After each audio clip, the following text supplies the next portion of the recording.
Hello friend, मैं better दृष्टिकोण से जयदेव वर्मा आप लोगों का बहुत बहुत स्वागत करता हूं। आज मैं आपके लिए शब्द विचार का पार्ट पहला लेके आया हूं। तो शुरू करते हैं शब्द से। शब्द क्या होता है, इसकी परिभाषा बन जाती है शब्द की। वर्णों के सार्थक योग या समूह को क्या कहते हैं, शब्द कहते हैं। इस तरह से परिभाषा बन जाती है और कई एग्जामों में पूछी गई है। वर्ष क्या शब्द क्या होता है, तो वर्णों का सार्थक योग या समूह को शब्द कहते हैं। और ये भी होता है वाक्य किसे कहते हैं, ये भी परिभाषा बनी है कई में। तो शब्दों के सार्थक समूह या योग को वाक्य कहा जाता है, और वर्णों के सार्थक समूह या योग को क्या कहते हैं, शब्द कहते हैं। दोनों में ये अंतर है, देख लेना। एग्जाम्पल देखिए। वर्णों का सार्थक समूह किस तरह से वर्णों का सार्थक समूह होता है, इस तरह से ये वर्ण होते हैं। किसी भी वर्ण के नीचे अगर हलंत लगाओ, किसी भी वर्ण के नीचे अगर हलंत लगा है तो वह वर्ण क्या होता है, आधा होता है। ठीक है। और ये स्वर होते हैं। जब इनको किसी भी वर्ण में जोड़ा जाता है तो वह मात्रा के रूप में चढ़ जाते हैं, और जब अलग किया जाता है तो वो अपने वास्तव रूप में आ जाते हैं। जितने भी स्वर होते हैं उनकी मात्राएं होती हैं। तो देखते हैं ये एग्जाम्पल के वर्ण किस तरह से क प्लस ए प्लस ल प्लस आ, इनको जोड़ा जाएगा तो क्या हो जाएगा, केला। क्योंकि ए है तो इस पर जोड़ा जाएगा तो ए आ जाएगा, ला आधा है इसमें ये जोड़ा जाएगा तो बड़ा आ जाएगा, तो केला। इस तरह से हो जाता है। तो इस तरह से भी कई एग्जामों में प्रश्न बने हैं कि इसका संक्षिप्त रूप क्या होगा या इसका विस्तार रूप क्या होगा। विस्तार रूप या संक्षिप्त रूप पूछने के लिए आ जाता है एग्जामों में। तो इस तरह से भी आप देख लें। इस तरह से देखिए दूसरा एग्जाम्पल, आ जोड़ना है तो रा हो जाएगा, ता है। इसमें आ जोड़ना है तो ता हो जाएगा, तो रात। इस तरह से बनता है। तो कई एग्जामों में इसका संक्षिप्त रूप तो पूछने के लिए आ जाता है, विस्तार रूप दिया रहता है और संक्षिप्त रूप पूछ लेते हैं, या विस्तारित या संक्षिप्त रूप दिया होता है तो इसको विस्तार रूप में बनाने के लिए आ जाता है। तो आप इस तरह से देख लें। आगे देखिए अगला क्या कह रहा है, इस पर भी क्वेश्चन बन जाते हैं। इसको शब्द के भेद, तो शब्द के कितने भेद होते हैं ये देख लीजिए। इस तरह से क्वेश्चन एग्जाम मर कई बार पूछ लिया जाता है, और हर एग्जाम में ये पूछता ही है इस तरह के क्वेश्चन। तो देखिए शब्द के कितने भेद होते हैं, इस तरह से पूछता है। शब्द के कितने भेद होते हैं, 4 भेद होते हैं। कितने होते हैं, 4। ठीक है, कौन कौन से होते हैं, तो ये भी देख लीजिए। वाक्य में प्रयोग या विकार के आधार पर, वाक्य में प्रयोग या विकार के आधार पर शब्द, रचना या बनावट के आधार पर शब्द, उत्पत्ति या स्रोत के आधार पर शब्द, या अर्थ के आधार पर शब्द। कितने तरह के होते हैं, वाक्य या प्रयोग, वाक्य में प्रयोग या विकार के आधार पर, रचना या बनावट के आधार पर, उत्पत्ति या स्रोत के आधार पर, या अर्थ के आधार पर। इस तरह से ये 4 स्रोत होते हैं, शब्द के 4 भेद होते हैं। ठीक है। अगर इनमें से भी पूछ लिया जाता है इस तरह से देखिए इसमें से कोई कौन सा शब्द के भेद है, या इनमें से कौन सा शब्द का भेद नहीं है, तो इन्हें भी आप याद कर लें। वाक्य के आधार पर, रचना के आधार पर, उत्पत्ति और अर्थ के आधार पर, ये 4 भेद होती है शब्द के। ठीक है, आगे देखिए। और नीचे इन पर भी क्वेश्चन बन जाता है किस तरह से, कि वाक्य में प्रयोग या विकार के आधार पर शब्द कितने प्रकार के होते हैं। तो वाक्य या प्रयोग के आधार पर शब्द कितने प्रकार के होते हैं, रचना या बनावट के आधार पर शब्द कितने प्रकार के होते हैं, उत्पत्ति के आधार पर शब्द कितने प्रकार के होते हैं, या अर्थ के आधार पर शब्द कितने प्रकार के होते हैं। इस तरह से क्वेश्चन इस पर भी बन जाता है। तो आप देखिए इसमें थोड़ी सी ट्रैक बनाई मैंने अपने तरीके से, तो आप थोड़ा देख के और याद कर सकते हैं। देख किस तरह से बनाई मैंने, आप देखिए। जैसे वाक्य लिखा है तो वाक्य में पहला वर्ण और 3 वर्ण हैं, लेकिन ये कट्टे वाले का को भूल जाइए आप। तो 1 और 2 कितने वर्ण हो रहे हैं, 2। तो वाक्य के आधार पर कितने प्रकार के होते हैं शब्द, 2 प्रकार के। कितने प्रकार के होते हैं, 2। तो 2 वर्ण दिख रहे हैं, वाह भैया, इस तरह से बना लीजिए। और 2 हो रहे हैं तो 2 प्रकार के शब्द वाक्य के आधार पर शब्द के कितने भेद होते हैं, 2। कौन कौन से होते हैं, विकारी शब्द और अविकारी शब्द। कौन कौन से होते हैं, विकारी और अविकारी। इनको भी आप याद कर लेना। ठीक है, कौन से होते हैं वाक्य के आधार पर? विकारी और अविकारी। दूसरा, रचना के आधार पर या बनावट के आधार पर कितने होते हैं? रचना तो कितने वर्ण हो रहे हैं? र, च, ना, तो कितने हो रहे हैं? 1, 2, 3, 3 वर्ण हो रहे हैं। मात्रा को भूल जाओ, तो इस तरह से बनाइए।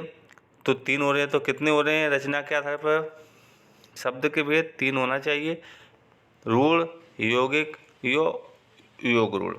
क्या है? रूढ़, यौगिक और योग रूढ़। इस तरह से रचना के आधार पर शब्द कितने प्रकार के होते हैं?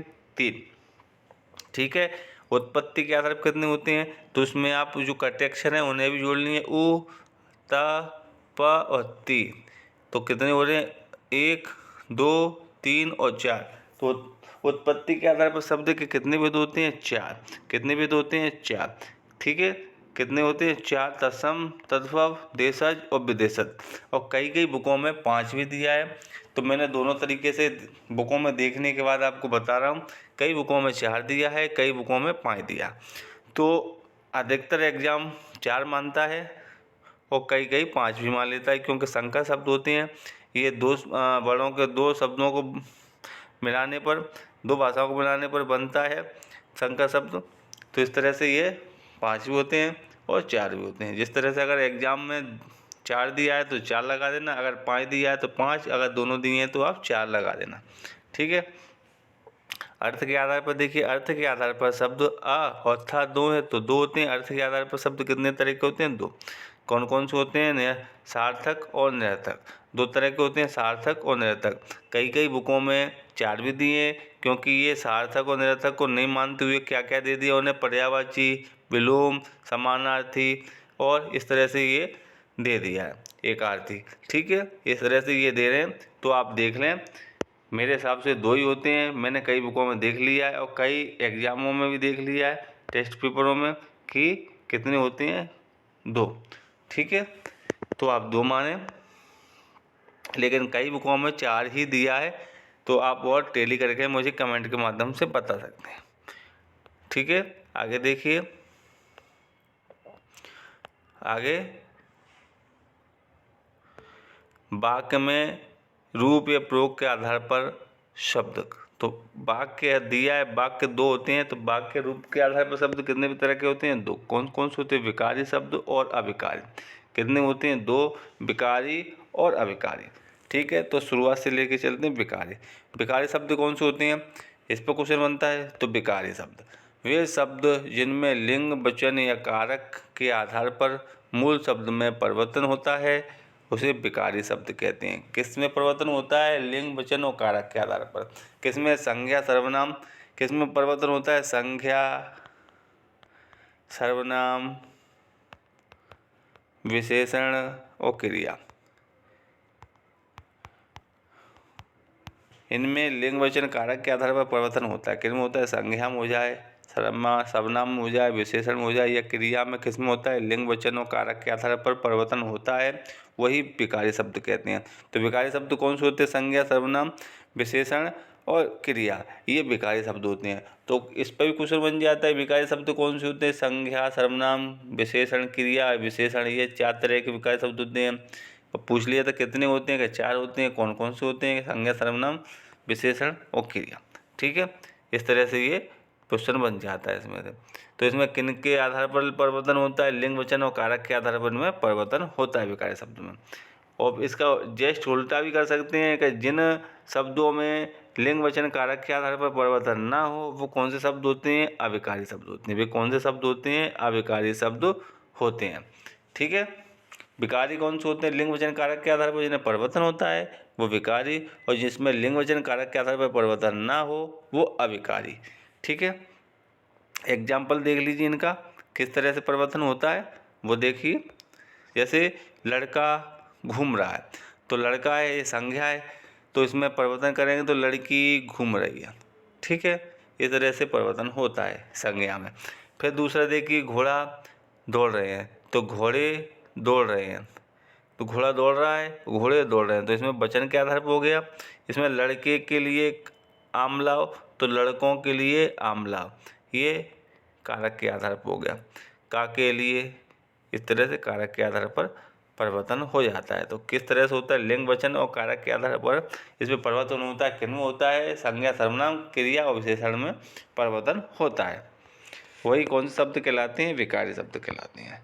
ठीक है, अगर इस तरह से क्वेश्चन बनता है तो आप आराम से बता सकते हैं। नोट में देखिए, नोट में क्या दिया है?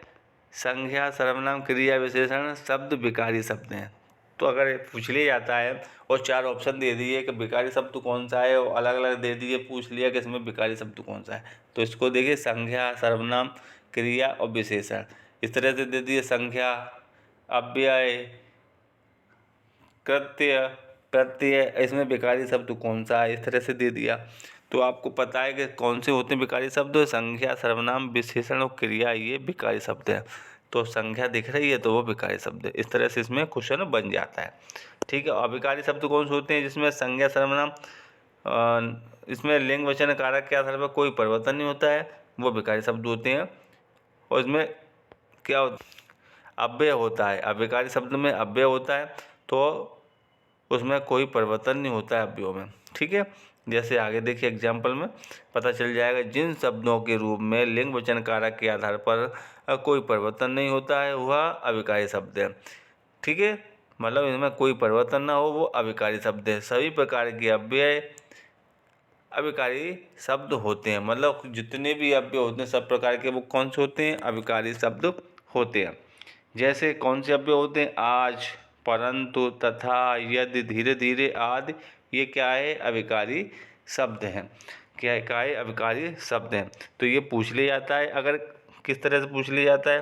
दे दिया, अव्ययों में से दे दिया, संज्ञाओं में से दे दिया, पूछ लिया अविकारी कौन सा शब्द है। तो अपने पता है कि जितने भी अव्यय हों वो अविकारी। जैसे दे दिया धीरे धीरे, और दे दिया राम, दे दिया अच्छा, दे दिया बने।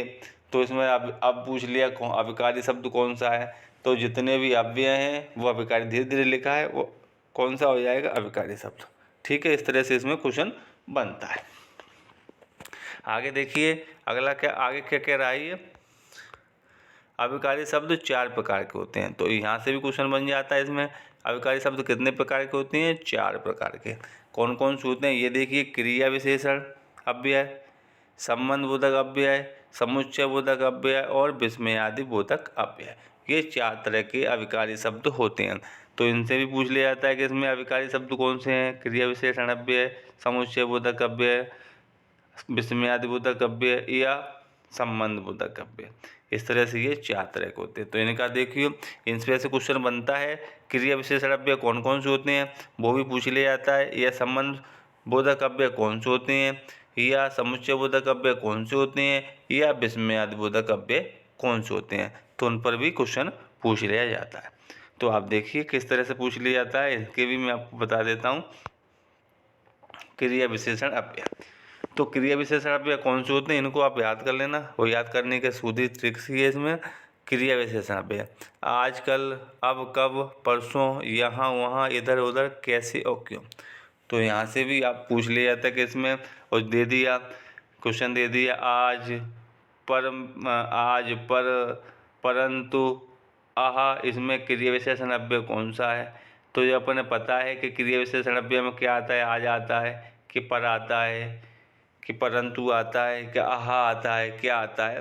तो वो जब अपने याद रहेगा तो अपन आराम से लगा पाएंगे। ठीक है, तो क्रिया विशेष अव्यय कौन सा है? क्रिया विशेष अव्यय कौन सा है? आज, कल, अब, परसों। आज, कल, अब, परसों, इधर, उधर, क्यों, कैसे, ये क्रिया विशेषण अव्यय होते हैं। एक बार फिर देख लीजिए। आज, कल, अब, परसों, आज, कल, अब, कब, परसों, यहाँ, वहाँ, इधर, इधर, कैसे और क्यों, ये क्रिया विशेषण अव्यय होते हैं। ठीक है, अब दूसरा देखिए संबंध बोधक अव्यय। ये संबंध को बताते हैं। तो संबंध बोधक अव्यय कौन से होते हैं? मैं, पर, में, से, पर, के, ऊपर, के, नीचे, से, नीचे, के, आगे, से, पीछे की ओर। एक बार फिर देख लीजिए। में, से, पर, के, ऊपर, के, नीचे, से, आगे, के, पीछे की ओर। तो इसमें ज़्यादातर के दिया है, आगे से दिया है, के से, ये का संबंधी का के ये दिए रहते हैं, तो समझ लो ये संबंध बता रहे हैं। में से, पर के आगे, के पीछे, की ओर, नीचे, इस तरह से ये रहता है। में से, पर के, नीचे से, आगे, के पीछे, की ओर, इस तरह से आप याद कर सकते हो। ये संबंध बोधक काव्य कहलाते हैं। तो इस तरह से पूछ लिए जाते हैं। मैंने आपको बताया था पहले भी कि किस तरह से पूछते हैं। जैसे दे दिया कि आगे, पूछ परंतु, कब, यहाँ, तो इसमें कौन सा अव्यय है, संबंध बोधक काव्य है, पूछ लिया। तो जब अपने पता है कि मैं, पर के आगे, के नीचे, के पीछे, की ओर, इस तरह से है, तो उसमें संबंध बोधक काव्य होता है, तो अपन आराम से उसको छांट सकते हैं और सही ऑप्शन लगा सकते हैं। ठीक है, आगे देखिए समुच्चय बोधक काव्य। तो समुच्चय बोधक काव्य कौन से होते हैं ये देखना है। तो समुच्चय बोधक, और, परंतु, या, इसलिए, तो, यदि, क्योंकि, और, परंतु, या, इसलिए, तो, यदि, क्योंकि, ये समुच्चय बोधक काव्य होते हैं। कौन से होते हैं एक बार फिर देख लीजिए। और है, परंतु है, या, इसलिए, और, परंतु, या, इसलिए, तो, यदि, क्योंकि, ये समुच्चय बोधक काव्य होते हैं। क्योंकि ये किसी शब्दों को जोड़ने में काम आते हैं। जैसे राम और श्याम, तो आपस में जुड़ रहा है। खाना या बाना, इस तरह से ये जोड़ते हैं। तो सब समुच्चय बोधक माने शब्दों को जोड़ने के लिए जो अव्यय का प्रयोग किया जाता है वो समुच्चय बोधक अव्यय कहलाते हैं। और विस्मयादि बोधक अव्यय तो आप जानते ही हो, जिसमें ये आहा का निशान, आश्चर्य वाला निशान लगा रहता है पीछे, तो समझ लेना वो विस्मयादि बोधक अव्यय है। ठीक है, जैसे आहा, आ, हाय, ओहो, वाह, राम राम, या अल्लाह, या खुदा, इस तरह के जो शब्द आते हैं उनके पीछे ये आश्चर्य सूचक शब्द लगा रहता है, तो वह विस्मयादि बोधक अव्यय कहलाते हैं। ठीक है, इस तरह से इसमें क्वेश्चन बनता है। अगर कोई भी डाउट है तो मेरा जो सील लगी उसमें भी मेरा नंबर दिया है, या मैं व्हाट्सअप नंबर 9691288691 पर भी आप मैसेज कर मुझे अपने डाउट को क्लियर कर सकते हैं मैसेज करके, तो मैं आपको डाउट बताऊंगा। अगर मेरे वीडियो आपको अच्छा लग रहा हो तो वीडियो को लाइक करें, शेयर करें और सब्सक्राइब करना ना भूलें। अगर सब्सक्राइब करोगे तो जो भी मैं वीडियो आपको डाउनलोड करता हूँ वो आपको समय से मिल जाएगा। ओके, थैंक यू, धन्यवाद।